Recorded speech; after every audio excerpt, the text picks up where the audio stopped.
You're watching 11 Alive Morning News. 11 minutes of nonstop news starts now.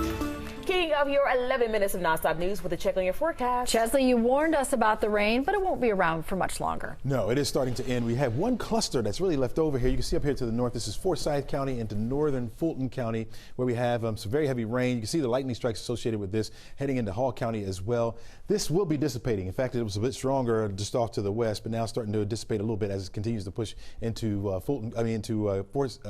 Gwinnett County. So we'll watch that as we continue through the morning. Now this will end. We'll get some sunshine in. You can see the clearing already taking place back off toward Dallas into Paulding County.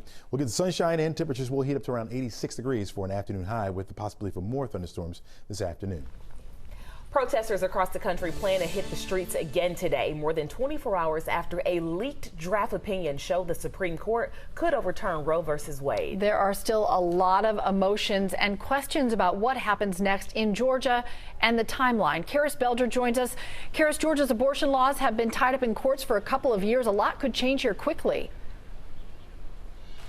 Yeah, and right now that law is tied up in the 11th Circuit Court of Appeals. That is until the Supreme Court makes a decision out of a similar case coming out of Mississippi. The court has decided to hold a decision until that happens. So just to quickly break down some of these details, the ACLU is one of the parties that's legally contesting Georgia's fetal heartbeat law, and an attorney with the organization, Sean Young, tells 11 Alive he may ask the lower court to continue to block Georgia's law depending on that final ruling from the Supreme Court. The 11th Circuit Court of Appeals may give the parties an opportunity to submit briefs explaining how the Supreme Court's decision impacts our pending case on Georgia's abortion ban. If the 11th Circuit decides that the Supreme Court's ruling means that Georgia's abortion ban is constitutional, the 11th Circuit will issue that ruling, putting that into effect. Now, if that legal challenge continues, then a law professor with Georgia State that we heard from earlier says the Georgia State Legislature will have to come in and make a decision. All right, Karis, thank you. A lot of reaction coming down within the past 24 hours, including from those hoping to win the governor's seat in Georgia. The only Democrat in the running, Stacey Abrams, says as a woman, she is enraged by the assault on the right to control our bodies and our future. And she's appalled by the SCOTUS breach. She says as governor, she would defend the right to an abortion. Governor Brian Kemp, who's running for re-election, says Georgia will remain a state that values life at all stages. He says he will continue to fight for what he calls the strongest pro-life law in the country. And just to recap, Republican candidate and former Senator David Perdue was the first to respond to the leak. He says if he were governor, he would call the legislature back into special session to ban abortion.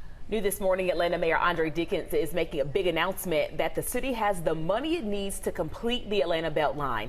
The Cox Foundation is donating $30 million to finish the loop.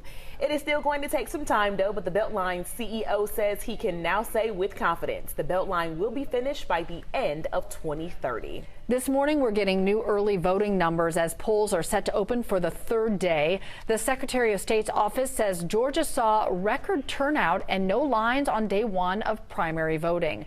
More than 27,000 Georgians cast their ballots in person. That's 3 times more than the first day of early voting in 2018. The Atlanta Dream and every WNBA team will show their support for WNBA star Brittany Griner, who the U.S. says is being wrongfully detained in Russia. The teams will have Griner's initials and jersey number along the sideline during the 2022 season.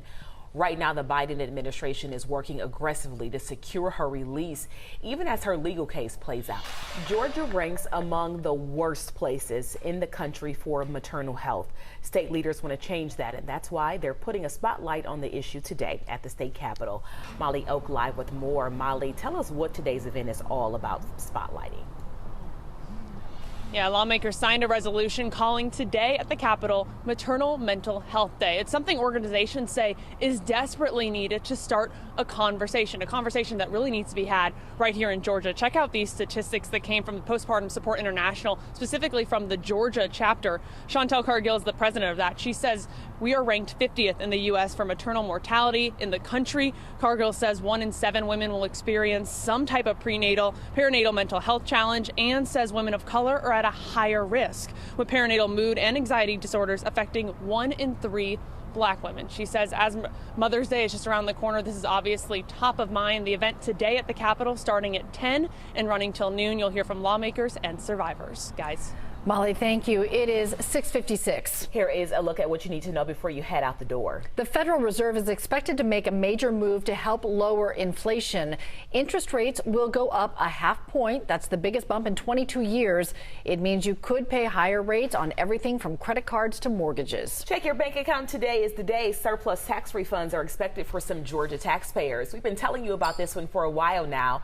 The state is giving you some of your money back if you filed your taxes over the past 2 years. Single filers could get $250. Couples who filed together, $500. Olympian Alana Myers-Taylor will be at the White House today with about 600 other Olympians and Paralympians, both from the Summer and Winter Games. Taylor from Douglasville already had a chance to meet Secretary of State Anthony Blinken. The president and vice president will host the group at the White House at 11:30 this morning. Chesley. All right. If you got plans for this afternoon, know that we will have partly sunny skies around the noon hour. Temperatures already into the 80s, so you know we're going up there. Yeah, I think it will get around 86 degrees. We'll be at 84 around 3 when the kids are getting out of school, but there could be a few isolated showers or thunderstorms around. We'll watch for that. By 6 o'clock, those should begin to subside. We'll only have that slight chance left over. 83 degrees will be your temperature by 6, again, after reaching a high of 86 today. We got to start off with a really fast-paced day today out there. There's a lot going on. Yeah. May the force be with you to Star Wars fans like my friend Crash Clark. Thank you very much. May the force be with you. Today's show is next. Have a great day. See you back here in the morning.